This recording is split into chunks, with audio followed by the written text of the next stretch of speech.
Hi hello నమస్తే.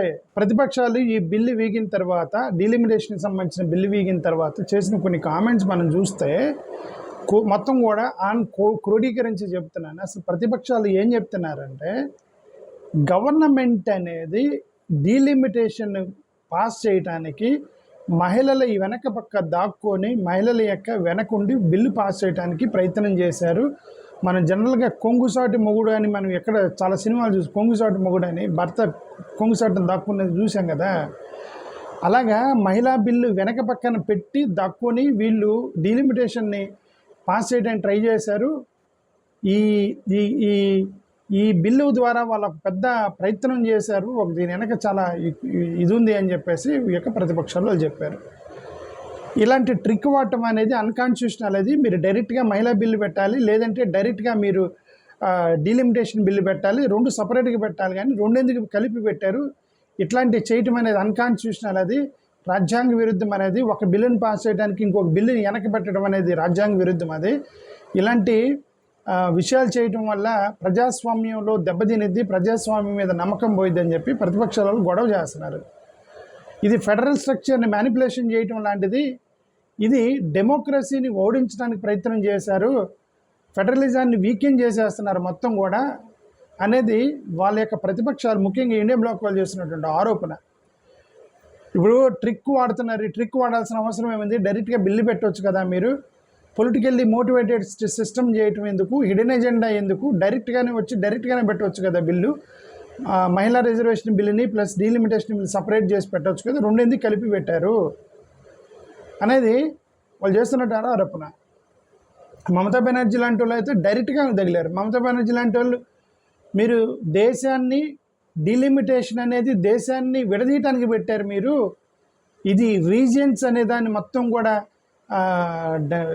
ఏమంటారు, ప్రాంతీయత మొత్తాన్ని కిల్ చేసేసిద్ది. ఇదంతా కూడా దేశాన్ని విడదీసిద్ది. ఎందుకంటే ప్రాంతీయతను చంపేయడానికి ట్రై చేసినప్పుడు ఈ రీజనల్ ఐడెంటిటీ మీద ఆ ఇన్సెక్యూరిటీ ఫీలింగ్ ఉన్న వాళ్ళు తిరగబడి సపరేట్ దేశాలు అడుగుతారు. కాబట్టి అట్లాంటి మనం ఎప్పుడు ప్రయత్నించకూడదు. వాళ్ళని రెస్పెక్ట్ చేస్తూ అందరూ యునైటెడ్గా కలిసి ఉండాలి, కానీ ఒకరినొకరు తొక్కాలని చూస్తే దేశ విభజనకు సంబంధించినటువంటి ఆలోచనలు వచ్చే అవకాశం ఉందని చెప్పి మమతా బెనర్జీ డైరెక్ట్గా చెప్పింది. ఇది రీజనల్ ఐడెంటిటీ అనేది చాలా ప్రమాదకరం. ఇది ఆమె ఏమంటారు, రీజనల్ ఐడెంటిటీ తొక్కడానికి చూడటం ప్రమాదకరమని ఆమె ఒక ట్వీట్ చేశారు. లాంగ్వేజ్ అనేది కూడా నేషనల్ యూనిటీని చేస్తుందని చెప్పేసి లోకల్ లాంగ్వేజ్ని తొక్కడానికి ట్రై చేస్తున్నారని చెప్పేసి మమతా బెనర్జీ డైరెక్ట్గా అని చెప్పారు. ఎవరో ఒక ఇతను కూడా టీఎంసీ అనుకుంటా, డెరెక్ ఓబ్రియన్ అని అతనైతే ఇతనే డీలిమిటేషన్ బిల్లు పెడతానికి బ్యాక్ డోర్లో కంపెనీల్లో కనుక బ్యాక్ డోర్ పాలిటిక్స్ చేస్తారు. బ్యాక్ డోర్ ఉద్యోగాలు ఉంటాయి కదా కంపెనీలో, అలా బ్యాక్ డోర్ ట్రై చేశారు అని చెప్పి డెరెక్ ఓబ్రియన్ అని అతను చేసినటువంటి ఒక కామెంట్ ఇది లెజిస్లేటివ్ని బైపాస్ చేసేటువంటి స్ట్రాటజీ.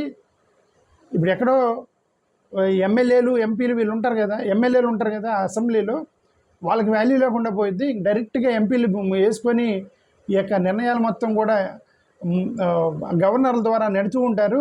సో కాబట్టి ఇది ప్రమాదకరం. డెరెక్ ఓబ్రియన్ అనే అతను చేసిన వ్యక్తి. ప్రొసీజరల్ మ్యానిపులేషన్ మొత్తం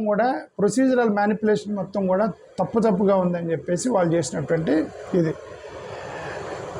ఉమెన్ కోటాని అందరూ సపోర్ట్ చేస్తున్నారు కదా, మహిళలకు రిజర్వేషన్ పెట్టమని అందరూ అడిగారు కదా.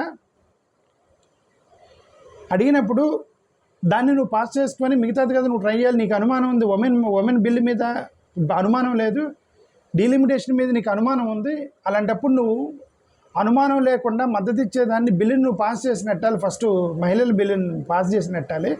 దీని తర్వాత నువ్వు ట్రై చేసుకోవాలి. పాస్ అయితే లేకపోతే లేదు. కానీ నువ్వు రెండింటిని కలిపి మహిళా రిజర్వేషన్ని తొక్కేశారని చెప్పేసి కొన్ని పొలిటికల్ పార్టీలు చెప్పాయి. ఇండియా బ్లాక్ లీడర్స్ ఇప్పుడు వీళ్ళందరూ ఏంటంటే ఉమెన్స్ రిజర్వేషన్ అనేది అన్ని హైజాక్ చేశారు అని చెప్పి, ఉమెన్స్ రిజర్వేషన్ యొక్క కాన్సెప్ట్ని హైజాక్ చేశారు. డీలిమిటేషన్ అనే విమానంలో ఉమెన్ రిజర్వేషన్ హైజాక్ చేశారు. ఇప్పుడు హైజాక్ చేసేవాడు ఏం చేస్తాడు, విమానంలో వాళ్ళని బందీకానం చేస్తారు కదా ప్యాసింజర్స్ని. అట్లాగే ఈ ఉమెన్ రిజర్వేషన్ని డీలిమిటేషన్ అనేటువంటి విమానంలో హైజాక్ చేశారని వాళ్ళు ట్రోలింగ్ చేస్తున్నారు, ఆన్లైన్లో ట్రోలింగ్ చేస్తున్నారు. ఓకే, ఇదంతా మళ్ళీ అది చేసి మళ్ళీ రివర్స్ బ్లేమ్ చేస్తున్నారు. అపోజిషన్ వాళ్ళు అడ్డుకున్నారని బ్లేమ్ చేస్తున్నారని చెప్పేసి వాళ్ళు మళ్ళీ రివర్స్ మాట్లాడుతున్నారు. సౌత్ ఇండియా అనే దాన్ని మీరు పనిష్ చేయడం కరెక్ట్ కాదు. నార్త్ ఇండియాకి బెనిఫిట్స్ ఇచ్చి సౌత్ ఇండియాని తొక్కడం అనేది కరెక్ట్ కాదు. ఇది అసలు జనాభా ప్రాతిపదిక అనేది పెద్ద స్కాము అని చాలామంది, ముఖ్యంగా డిఎంకే వాళ్ళు తమిళ్లో బాగా ట్రోల్ చేస్తున్నారు. ఈ జనాభా ప్రాతిపదిక అనేది పెద్ద స్కామ్ అది అనేది. ఓకే, కాబట్టి నార్త్ సౌత్ డివిజన్ తీసుకురావడం కూడా కరెక్ట్ కాదు. అది రాకుండా ఉండాలంటే ఎవరితో రెస్పెక్ట్ చేయాలి, కలిసి ఉంటారు అప్పుడు అనేది వాళ్ళ యొక్క ఉద్దేశం. ఎలక్టోరల్ జెరీమాండరింగ్ చేస్తున్నారు. జెరీమాండరింగ్ చెప్పాను కదా, ఇది అసలు ఇదంతా కూడా జెరీమాండరింగ్ కోసం చేశారు వీళ్ళు. ఇదంతా డీలిమిటేషన్ పేరుతోటి, నియోజకవర్గాల పునర్విభజన పేరుతోటి ఎక్కడ కూడా వాళ్ళకు అనుకూలంగా వాళ్ళు మార్చుకోవడానికి, సీట్లు ఇవన్నీ మార్చుకోవడానికి చేశారు. ఇది ఎలక్టోరల్ జెరీమాండరింగ్ అని చెప్పి వాళ్ళు చేసినటువంటి ఇదే. సీట్ మ్యానిపులేషన్ అనేది చేయడానికి ప్రయత్నం చేశారు ఈ డీలిమిటేషన్ ద్వారా అని చెప్పేసి వాళ్ళు చెబుతున్నారు. ఓకే, ఇంకా డెమోక్రసీని, రిప్రజెంటేషన్ని ఇదంతా కూడా పోతుందని వాళ్ళు రకరకాల ప్లాట్ఫామ్లో వాళ్ళు చేసిన ట్వీట్లు అనమాట. అల్టిమేట్గా వీళ్ళందరూ ఇండియా బ్లాక్ వాళ్ళు చేసిన ట్వీట్లు మొత్తం కనుక గ్యాదర్ చేస్తే మనకు అర్థమైంది ఏంటంటే 4 నెరేషన్స్ మీద వాళ్ళు తిప్పుతున్నారు. ఒకటి అన్కాన్స్టిట్యూషనల్, రాజ్యాంగ విరుద్ధంగా బిల్లు పెట్టడానికి ప్రయత్నం చేశారు. ఒక ట్రిక్, హిడెన్ ఎజెండా వాడారు. బ్యాక్డోర్ పాలిటిక్స్ లాగా బ్యాక్డోర్ బిల్ని పాస్ చేయడానికి ట్రై చేశారు. ఉమెన్ రిజర్వేషన్, అదే మహిళ కొంగు చాటున దాక్కుని దాన్ని వెన్నుపోటు పట్టడానికి ప్రయత్నం చేశారు అని ఇదంతా పొలిటికల్ కాన్స్పిరసీ యాంగిల్లో వాళ్ళు తిప్పుతున్నారు సోషల్ మీడియాలో. ఈ నార్త్ సౌత్ అనేది డివిజన్ తీసుకురావడం కరెక్ట్ కాదు. రీజనల్ ఎరేజర్ అనేది అసలు ఆలోచన రాకూడదు. రీజన్ ఎరేజింగ్ చేసి మొత్తం కూడా యునైటెడ్ చేద్దామని ఆలోచన పొరపాటు అని చెప్పేసి వాళ్ళు అంటున్నారు.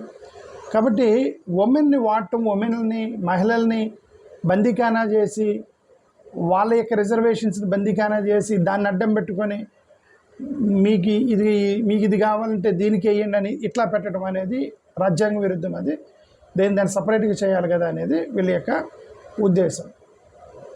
బట్ రియాలిటీగా చూస్తే ఇవన్నీ కూడా అఫ్కోర్స్ చాలా పొలిటికల్ స్టేట్మెంట్స్ ఉండొచ్చు, రిటారిక్ ఎగ్జాజరేషన్స్. ఎందుకంటే బిల్లు విడిపోయింది కాబట్టి ఇప్పుడు వీళ్ళంతా ఆఫ్టర్ ఆల్ పొలిటీషియన్స్. ఇలా ఇండియా బ్లాక్ పొలిటీషియన్స్, వాళ్ళు పొలిటీషియన్స్.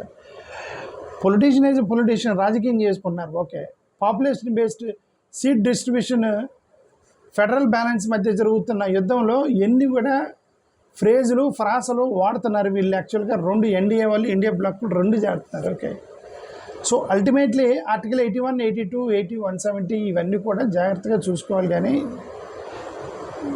డైరెక్ట్గా పెడితే ఇదంతా గోల్లాకుండా ఉండేది కదా.